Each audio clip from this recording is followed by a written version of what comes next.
పట్టణ పేదరిక నిర్మూలన సంస్థ మెప్మా ఆధ్వర్యంలో మెదక్ పురపాలక సంఘ పరిధిలోని మహిళా స్వయం సహాయక సంఘాల అభివృద్ధి లక్ష్యంగా ఇందిరా మహిళా శక్తి సంబరాలు కార్యక్రమాన్ని మెదక్ కేంద్రంలో సోమవారం మధ్యాహ్నం 3 గంటల జీకేఆర్ గార్డెన్లో ఘనంగా నిర్వహించారు. ఈ కార్యక్రమంలో మెదక్ ఎమ్మెల్యే డాక్టర్ మైనంపల్లి రోహిత్రావు ముఖ్య అతిథిగా పాల్గొని మహిళా స్వయం సహాయక సంఘాల సభ్యులకు 90,24,810 రూపాయల చెక్కును అందజేశారు. వడ్డీ లేని రుణాలను చెక్కును పంపించేశారు. ఈ సందర్భంగా ఎమ్మెల్యే రోహిత్రావు మాట్లాడుతూ గత 10 సంవత్సరాలు మన మోసపోయాని ప్రజాపాలన ప్రభుత్వం ఏర్పడి 2 సంవత్సరాలు అవుతున్న తన బ్రహ్మాండమైన అభివృద్ధి సంక్షేమ కార్యక్రమాలు చేపట్టామని అన్నారు. మెదక్ పట్టణ కేంద్ర అభివృద్ధి కోసం 1.20 కోట్ల నిధులు తీసుకొచ్చామని తెలిపారు. మళ్ళీ ఎన్నికలు వచ్చే లోపల మేము ఓట్లు అడగకుండానే మీరు స్వచ్ఛందంగా ఓట్లు వేసేలా పనిచేస్తానని అన్నారు.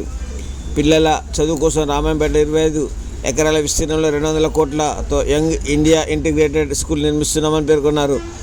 అతి త్వరలోనే మున్సిపల్ ఎన్నికలు రాబోతున్నాయని చేయి గుర్తు అభ్యర్థులను భారీ మెజార్టీతో గెలిపించాలని కోరారు.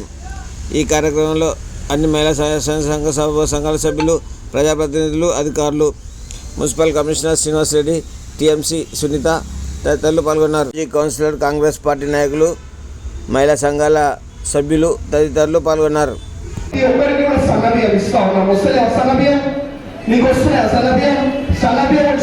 గట్టిగా సపోర్ట్ కొట్టాలి. గట్టిగా ప్రతి ఒక్కరు సపోర్ట్ కొడుతూ ఉన్నారంటే మన బియ్యం కన్నా ఎక్కువ, మన భోజనం కన్నా ఎక్కువ ఏమున్నది. గత 10 ఏళ్ళలో కనీసం మనం ఏం తింటున్నాం పట్టించుకోలే, ఏడుంటున్నాం పట్టించుకోలే, మన పిల్లలు ఏం చదువుకుంటారో పట్టించుకోలే, మొత్తం ఆరం పట్టించు. ఇవాళ పక్కనే రామాయణపేటలో మెయిన్ రోడ్డు మీద 20 నుంచి 25 ఎకరాలలో 200 కోట్లతోటి బ్రహ్మాండంగా మన పిల్లలు చదువుకోవడానికి స్కూల్ కూడా ఇవాళ కట్టుకుంటా ఉన్నాం. మనం తెలియజేసుకుంటా ఉన్నాం.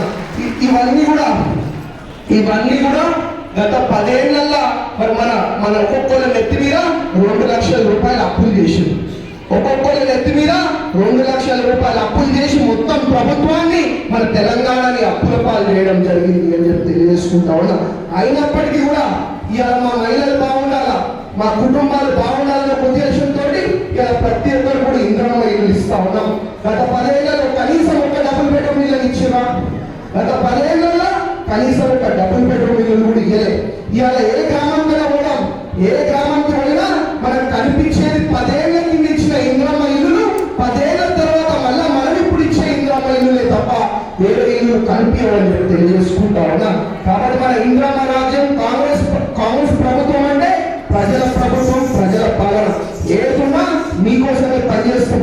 ఇవాళ రేపు ఎన్నికలు లేవు కదండి, నన్నైతే మీరు గెలిపించుకోండి మీ బిడ్డని. కాబట్టి మీకు మాటలు చెప్పే అవసరం లేదు. ఎన్నికల ముందు మాటలు చెప్పాం, ఎన్నికల తర్వాత కూడా మాటలు చెప్పాం. ఏదున్నా ఎన్నికల ముందు ఒకలాగా, ఎన్నికల తర్వాత ఒకలాగా పనిచేసే ఒక అవసరం మాకు లేదు అని చెప్పి మీ అందరూ కూడా తెలియజేసుకుంటా ఉన్నా. ఎప్పటికీ కూడా మరి మీ ఆశీర్వాదం నా మీద ఇట్లనే ఉండాలి. మీ బిడ్డలు ఎప్పటికీ కూడా ఏదున్నా మీకోసమే పనిచేస్తా, మన మెదక్ కోసమే పనిచేస్తా అని చెప్పి మీ అందరికీ కూడా ఒక్కసారి తెలియజేసుకుంటూ మరి అతి తొందరగా మున్సిపల్ ఎన్నికలు రాబోతా ఉన్నాయి. మున్సిపల్ ఎన్నికలలో మీరు బ్రహ్మాండంగా మరి ఇంటింటికి వెళ్ళి చెప్పాల్సిన అవసరం ఉన్నది. చేయకూడదు అభ్యర్థులను మరి భారీ ఓట్లతోటి, భారీ మెజారిటీతో గెలిపాల్సిన అవసరం కూడా మీకు ఉన్నది. ఎందుకంటే ఇవాళ ఇల్లు ఒకళ్ళది వంటిల్లు ఒకళ్ళది నడుస్తుందా? ఇల్లు వంటిల్లు కలిసి ఉంటేనే ఒక సంసారం ముందుకు పోతుంది. కాబట్టి ఇవాళ నేనున్న మీకు నా కింద కూడా పనిచేయడానికి మనని ఉంటే మరి మీకు అందుబాటులో ఉంటారు, మీ పనులన్నీ కూడా సాఫీగా అవుతాయి. మేము ఆడవాళ్ళు ఏదో ముచ్చట చెప్పి ఆన్మడి ఇంకో వేసిన అనుకో, వాడు మళ్ళీ కనిపించడు, మళ్ళీ మనం ఆనందిస్తాం. కాబట్టి ఏదో